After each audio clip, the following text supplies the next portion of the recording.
اعوذ باللہ من الشیطان الرجیم بسم اللہ الرحمن الرحیم رب اشرح لی صدری ویسر لی امری واحلل عقدۃ من لسانی یفقہوا قولی۔ سورہ البقرہ کی آیت نمبر 267 یعنی کہ 267 سے 273 یعنی 273 تک کا ترجمہ و تشریح پیش خدمت ہے۔ یا ایھا الذین آمنوا انفقوا من طیبات ما کسبتم ومما اخرجنا لکم من الارض ولا تیمموا الخبیث منہ تنفقون ولستم بآخذیہ الا ان تغمضوا فیہ واعلموا ان اللہ غنی حمید۔ اے ایمان والو، جو کچھ تم نے کمایا ہو اور جو پیداوار ہم نے تمہارے لیے زمین سے نکالی ہو، اس کی اچھی چیزوں کا ایک حصہ اللہ کے راہ میں خرچ کیا کرو، اور یہ نیت نہ رکھو کہ بس ایسی خراب قسم کی چیزیں اللہ کے نام پر دیا کرو گے جو تم اسے آنکھیں میچے بغیر نہ لے سکو، اور یاد رکھو کہ اللہ ایسا بے نیاز ہے کہ ہر قسم کی تعریف اسی کی طرف لوٹتی ہے۔ الشیطان یعدکم الفقر ویأمرکم بالفحشاء واللہ یعدکم مغفرۃ منہ وفضلا واللہ واسع علیم۔ شیطان تمہیں مفلسی سے ڈراتا ہے اور تمہیں بے حیائی کو حکم دیتا ہے، اور اللہ تم سے اپنی مغفرت اور فضل کا وعدہ کرتا ہے۔ اللہ بڑی وسعت والا، ہر بات جاننے والا ہے۔ یؤتی الحکمۃ من یشاء ومن یؤت الحکمۃ فقد اوتی خیرا کثیرا وما یذکر الا اولو الالباب۔ وہ جس کو چاہتا ہے دانائی عطا کر دیتا ہے، اور جسے دانائی عطا ہو گئی اسے وافر مقدار میں بھلائی مل گئی، اور نصیحت وہی لوگ حاصل کرتے ہیں جو سمجھ کے مالک ہیں۔ وما انفقتم من نفقۃ او نذرتم من نذر فإن اللہ یعلمہ وما للظالمین من انصار۔ اور تم جو کوئی خرچ کرو یا کوئی منت مانو، اللہ اسے جانتا ہے، اور ظالموں کو کسی طرح کے مددگار میسر نہیں آئیں گے۔ ان تبدوا الصدقات فنعما ہی وان تخفوها وتؤتوها الفقراء فهو خیر لکم یکفر عنکم من سیئاتکم واللہ بما تعملون خبیر۔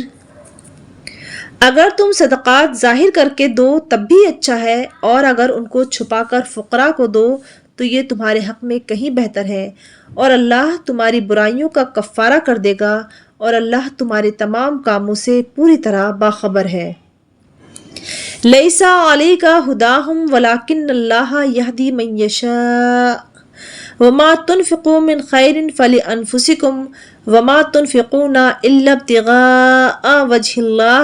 وما تنفقوا من خیر یوفی الیکم وانتم لا تظلمون۔ اے پیغمبر، ان کافروں کو راہ راست پر لے آنا آپ کی ذمہ داری نہیں ہے، لیکن اللہ جس کو چاہتا ہے راہ راست پر لے آتا ہے۔ اور جو مال بھی تم خرچ کرتے ہو وہ خود تمہارے فائدے کے لیے ہوتا ہے، جبکہ تم اللہ کی خوشنودی طلب کرنے کے سوا کسی اور غرض سے خرچ نہیں کرتے، اور جو مال بھی تم خرچ کرو گے تمہیں پورا پورا دیا جائے گا، اور تم پر ذرا بھی ظلم نہیں ہوگا۔ للفقراء الذین احصروا فی سبیل اللہ لا یستطیعون ضربا فی الارض یحسبهم الجاہل اغنیاء من التعفف تعرفهم بسیماہم لا یسألون الناس الحافا وما تنفقوا من خیر فإن اللہ بہ علیم۔ مستحق وہ فقراء ہیں جنہوں نے اپنے آپ کو اللہ کی راہ میں اس طرح مقید کر رکھا ہے کہ وہ معاش کے لیے زمین میں چل پھر نہیں سکتے، چونکہ وہ اتنے پاک دامن ہیں کہ کسی سے سوال نہیں کر سکتے، اس لیے ناواقف آدمی انہیں مالدار سمجھتا ہے۔ تم ان کے چہرے کی علامتوں سے ان کو پہچان سکتے ہو، وہ لوگوں سے لپٹ کر سوال نہیں کرتے، اور تم جو مال بھی خرچ کرتے ہو اللہ اسے خوب جانتا ہے۔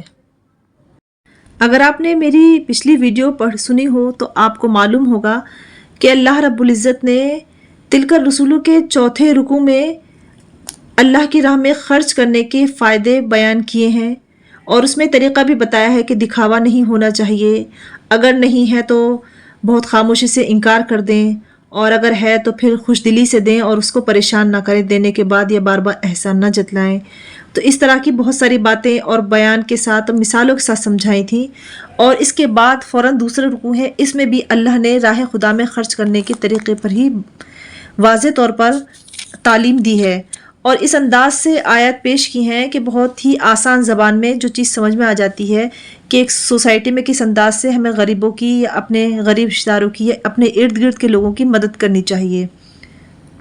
اس میں جہاں خرچ کرنے کے بہت سارے طریقے بیان کیے گئے ہیں اور تمام میں شرافت کا لحاظ خاص طور پر رکھنے کے لیے کہا گیا ہے، اور آیت نمبر 271 میں ایک باریک نقطے کی طرف بھی بیان کیا ہے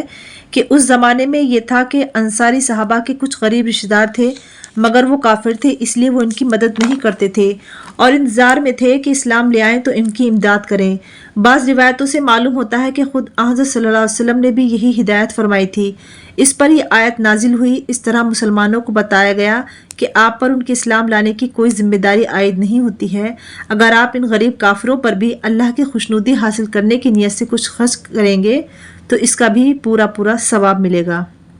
اس کے بعد آیت نمبر 273 میں اس وقت کے ایک خاص مسئلے کی طرف اشارہ کیا گیا ہے کہ حضرت ابن عباس رضی اللہ عنہما سے روایت ہے کہ آیت اصحاب صفہ